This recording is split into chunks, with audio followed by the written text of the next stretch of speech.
ಈ ಪರಿಸ್ಥಿತಿ ಇವತ್ತು ನಮ್ಮ ರಾಜ್ಯವನ್ನ ಈ ಕಾಂಗ್ರೆಸ್ ಸರ್ಕಾರ 136, 138, 140, 150 ನಿಮ್ಮ ಯೋಗ್ಯತೆಗೆ ಪಾಪ ರವಿಯಣ್ಣ ಮಾತಾಡ್ಬೇಕಾದ್ರೆ ಬಹಳ ಚೆನ್ನಾಗಿ ವಿವರಿಸಿದ್ರು.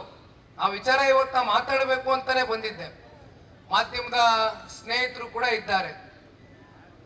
ಪಾಪ ನಮ್ಮ ಪಕ್ಷದಲ್ಲೇ ತಿಂದು ಉಂಡು ಬೆಳೆದು ಟಿಕೆಟ್ ತಗೊಂಡು ಮಂತ್ರಿವರೆಗೂ ಹೋಗಿ, ಶಾಸಕ ಅಲ್ಲ ಮಂತ್ರಿವರೆಗೂ ಹೋಗಿ ಪಾಪ ಹೇಳಿಕೆ ಕೊಡ್ತಾರೆ. ಮಂಡ್ಯ ಜಿಲ್ಲೆಯ ಯುವ ಸಮುದಾಯ ಬೆಳಿಬೇಕು ಅಂದ್ರೆ ಜನತಾದಳ ಪಕ್ಷ ಮಂಡ್ಯ ಜಿಲ್ಲೆಯಿಂದ ಹೊರಗಾಕಬೇಕಂತೆ. ಜನತಾದಳ ಪಕ್ಷವನ್ನ ರಾಜಕೀಯವಾಗಿ ಮುಗಿಸ್ಬೇಕಂತೆ. ಅಲ್ಲ ರೀ ಉಸ್ತುವಾರಿ ಮಂತ್ರಿಗಳೇ, ಯಾವ ಯುವಕನ ಬಗ್ಗೆ ಮಾತಾಡ್ತಾ ಇದೀಯಣ್ಣ ನೀನು?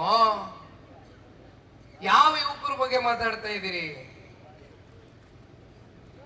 ಪಾಪ ನಿಂತರ ಒಂದು ಕೋಟೆ ಕಟ್ಕೊಂಡು ಕುಮಾರಣ್ಣ ಅವರು ಯಾವತ್ತೂ ಕೂಡ 2019ರಲ್ಲಿ ಮನ್ಸು ಮಾಡಿದ್ರೆ ಒಳಗಡೆ ಅಡ್ಜಸ್ಟ್ಮೆಂಟ್ ಮಾಡ್ಕೊಂಡು ರಾಜಕಾರಣ ಮಾಡ್ಕೊಂಡು ಗೆದ್ದು ಬರ್ಬೋದಾಗಿತ್ತು. ಇದೇ ನಿಖಿಲ್ ಕುಮಾರಸ್ವಾಮಿ, ಮಿಸ್ಟರ್ ಚಲುವರಾಯಸ್ವಾಮಿ,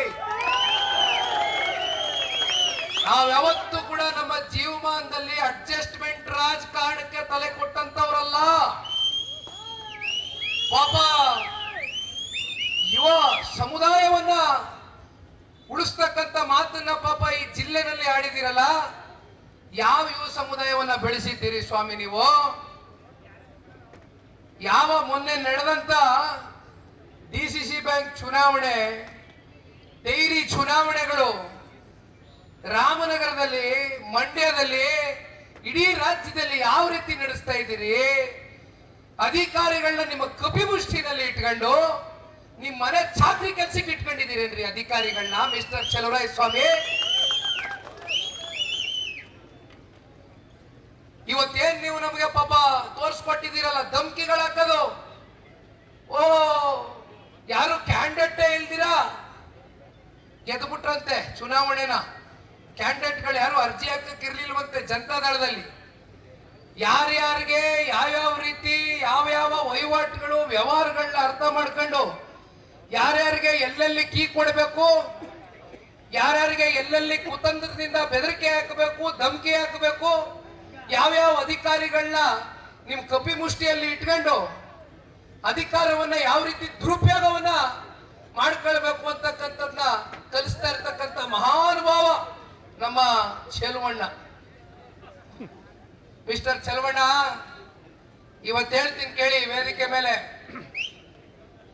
ಇವತ್ತೇನು ಅಧಿಕಾರಿಗಳನ್ನ ಇಟ್ಕೊಂಡು ಆಟಗಳು ಆಡ್ತಾ ಇದ್ದೀರಲ್ಲ ಸ್ವಾಮಿ, 2.5 ವರ್ಷ ತಾಳಿ ಪಾಪ ಇದೇ ಸನ್ಮಾನ್ಯ ನಮ್ಮ ಕುಮಾರಣ್ಣ ಹಸು ಇದ್ದಂಗೆ ದೇವರಂತ ಮನುಷ್ಯ.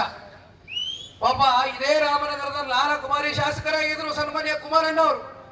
ಒಂದು ದಿನ ಪೊಲೀಸ್ ಅಧಿಕಾರಿಗಳು ಫೋನ್ ಮಾಡ್ಲಿ, ಜಿಲ್ಲಾಧಿಕಾರಿಗಳು ಫೋನ್ ಮಾಡ್ಲಿ, ಏನಾದ್ರು ಸಮಸ್ಯೆ ಅಂತ ಬಂದೆ ನಿಂತಂತ ಸಂದರ್ಭದಲ್ಲಿ ಅದೇನ ನೋಡಿ ಬ್ರದರ್, ಆ ಪಕ್ಷ ಈ ಪಕ್ಷ ಅಂತ ತಾರತಮ್ಯ ಮಾಡೋದು ಬೇಡ, ತಿದ್ದಿ ಬುದ್ಧಿ ಹೇಳಿ ಕಳಿಸ್ಕೊಡ್ರಿ ಅಂತ ಹೇಳ್ತಾ ಇದ್ದ ಈ ಪುಣ್ಯಾತ್ಮ ಕುಮಾರಣ್ಣ.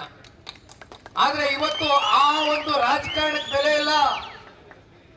ಇವತ್ತು ನಮ್ಗೇನು ದಾರಿ ತೋರಿಸಿದಿರಲ್ಲ, ಈ ದಾರಿ ಇದೇ ಜನತಾದಳ ಪಕ್ಷ, ಇದೇ ನಿಖಿಲ್ ಕುಮಾರಸ್ವಾಮಿ. ಇವತ್ತು ಹೇಳ್ತಾ ಇದೀನಿ, ಬರೆದಿಟ್ಕೊಳ್ಳಿ, ಇದೇ ಕೆಲಸ ನಿಮಗೆ ನಾಳೆ ಮುಂದೆ ನಾವು ಮಾಡ್ತೀವಿ. ಸಿದ್ಧ ಆಗಿ ನಮ್ಮ ಕಾರ್ಯಕರ್ತರನ್ನ ಉಳಿಸ್ಕೊಳ್ತಕ್ಕಂಥದಕ್ಕೆ ಬಹಳ ದೂರ ಇಲ್ಲ ದಿನಗಳು. ಗೊತ್ತಿದೆ ಏನೇನ್ ಮಾಡ್ತಾ ಇದ್ದೀರಿ. ನೀವು ಮರ್ತಿರ್ಬೋದು, ನೀವು ಬಂದಿರ್ತಕ್ಕಂಥ ದಾರಿ ನಮಗೇನು ಹೊಸ್ತಲ್ಲ ಬಿಡಿ.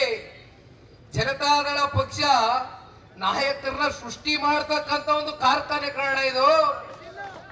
ನಾಯಕರನ್ನ ಸೃಷ್ಟಿ ಮಾಡ್ತಕ್ಕಂಥ ಕಾರ್ಖಾನೆ. ಸೃಷ್ಟಿ ಮಾಡ್ತಕ್ಕಂಥವ್ರು ಯಾರು?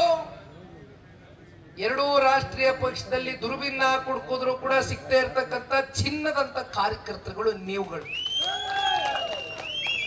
ಹಾಗಾಗಿ ಇದು ನಮಗೇನು ಹೊಸದಲ್ಲ, ತಲೆ ಕೆಡಿಸ್ಕೊಳ್ಳೋದೇನು ಬೇಡ.